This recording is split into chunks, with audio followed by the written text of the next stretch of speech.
والصلاة والسلام على أشرف الأنبياء والمرسلين خاتم النبيين أبو القاسم مصطفى محمد صلى على محمد وعلى محمد وأهل بيته الطيبين الطاهرين المعصومين المظلومين.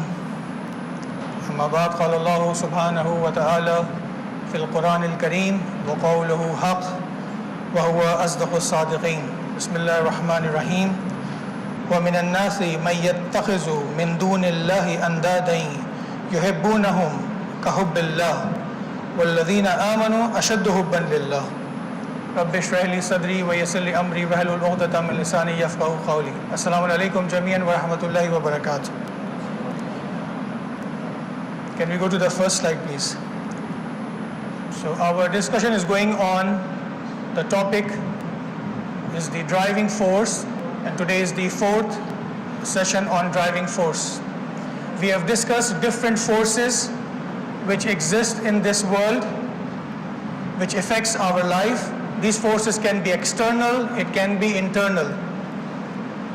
And according to Muslim, according to Islam, according to our belief, what should be our driving force for anything? Whether it's my personal life, it's my family life, it's my social life, it's the environment, whatever, my earnings, my politics, my business, whatever I live, whatever I do, what is that motivating force which keeps me going, moving towards perfection? And we said that as a Muslim, our motivating force is our Iman. Iman is the driving force which drives us towards the goal. Yes, there are other goals, but this is the main focus. Now when we look at this slide where it talks about Assalamu alaikum ya sahib az-zaman, this is also a driving force. We know our Imam is there, he is present, and we are working hard to become his companion, inshallah. When he will reappear, we will be in his companions. So we have to do things to become his companion. And without having faith, without having strong Iman, we will not be selected. For selection, the criteria is very tough, the criteria is very hard, it's not very easy. So we have to work, we have to develop ourselves, we have to build ourselves so that we can become the companions of Imam. This is our driving force which pulls us. Every Friday prayers, after Jummah namaz, we pray for our Imam. We want him to come, but are we ready? That's the question. How much we are preparing ourselves and our new generation for this? A very important question which has to be addressed. So as this verse I recited, the translation is, yet there are some who take others as equal to Allah and love them as Allah alone should be loved. But those who truly believe, they love Allah more than all else. Ashaddu hubban lillah. So true believers are those who have intense love for God.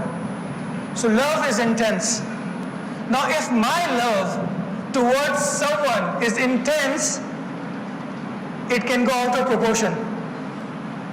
At home, for example, love towards wife and love towards mother. It's difficult to balance. Love towards your children. But when you love God, there is no limit. It's all perfection. The more you love, the more you expand. So let's go to the next slide. I will explain that afterwards. So the love towards God, the horizon doesn't become narrow. The horizon becomes vast. The more you go towards God, the more it becomes vast. We'll come to that. So in this slide, what I wanted to share here is that where is our focus? We live in a socially connected world, but are you missing the most important connection of all? What is that most important connection which we need? Most of the time I am worried, I am upset, I am depressed, I am sad, I have tension, I am not happy. I have so many problems. I don't know where to go, where to find that peace. I know I am a believer, alhamdulillah. I'm talking about myself, I'm not talking about anyone. But still I feel something is missing. Something is not giving me calmness. There's something which is there. I know there is COVID and there's depression all over the world. Yes, but still, that sense of peace and calmness, where it will come? Maybe that connection is not there, not that strong. Sometimes you have Wi-Fi at home, the connection is there, but it's so weak, you don't connect to the person. You say it is disconnecting all the time, it's not that strong. We need to have a good Wi-Fi system to get connected to the God. So same thing is in our life.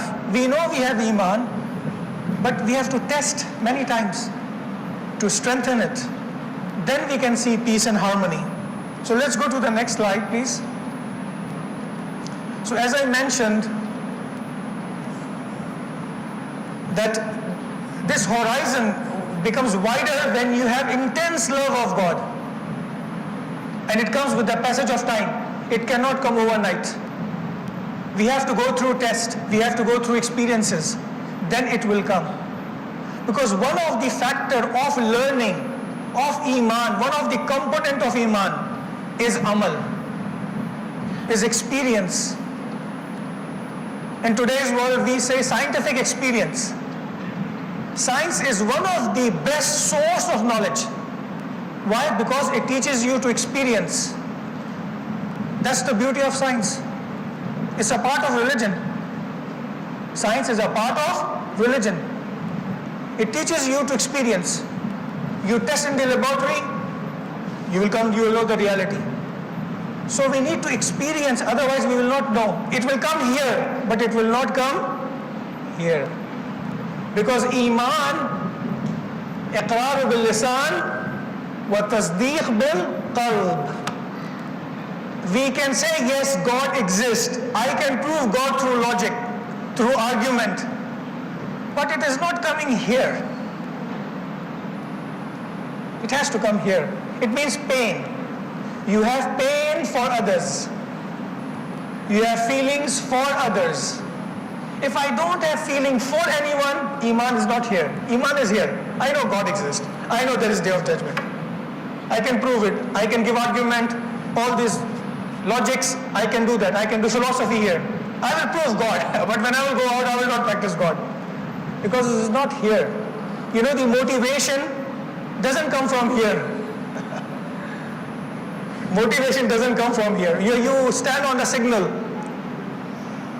It is red, you are there. But when it becomes green, you take the boost. You put the gear and you go. That gear is not the red. That is green. So motivation comes from Iman, which is in your heart. That is feeling and love. That motivates. Logic doesn't motivate you. Logic tells you, yes, it exists. So that's why we need to be loving.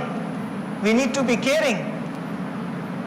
Then harmony will develop. Then peace will come. Then tranquility will come. Then satisfaction will come. If I believe that I need something and all the mu'minin here will come to me to help me, how will I feel? How rich I am. How lucky I am that I'm standing here and I requested someone that I want this, and so many people came to me and said, how can I contribute? What can I do for you? Just tell me. Just this moral support of you feeling for me, that's enormous. That's very big. When someone dies and people go for namaz, what that person feels whose relative is dead. And everybody comes and says, Inna Allah ma sabreen, I feel very bad. So sorry. You know how that person feels? He feels he's not alone. There's so many people around him, so many mu'minin comes, and janazah goes from here and not taboot and everything.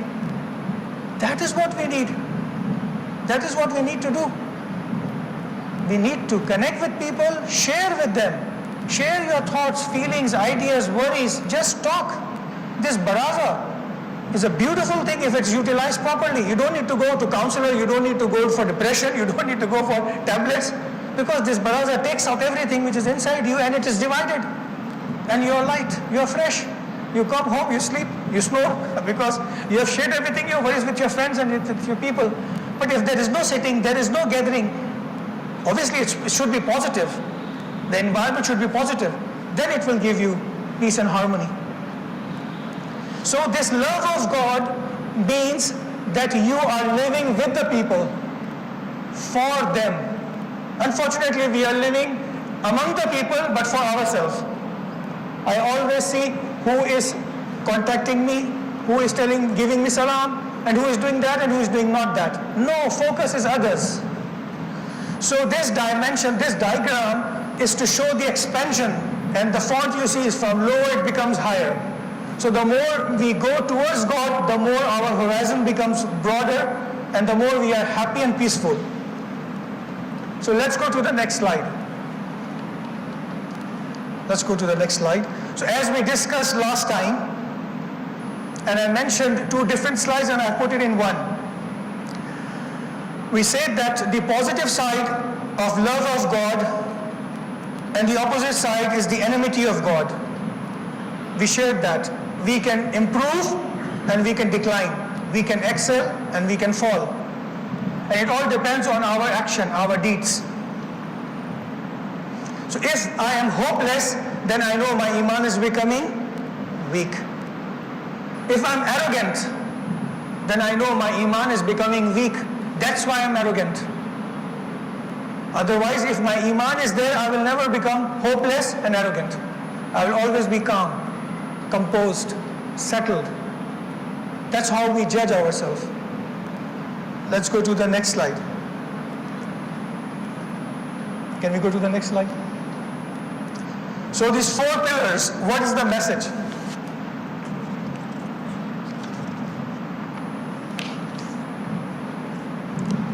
So these four pillars define us the support system, the beam for constructing building.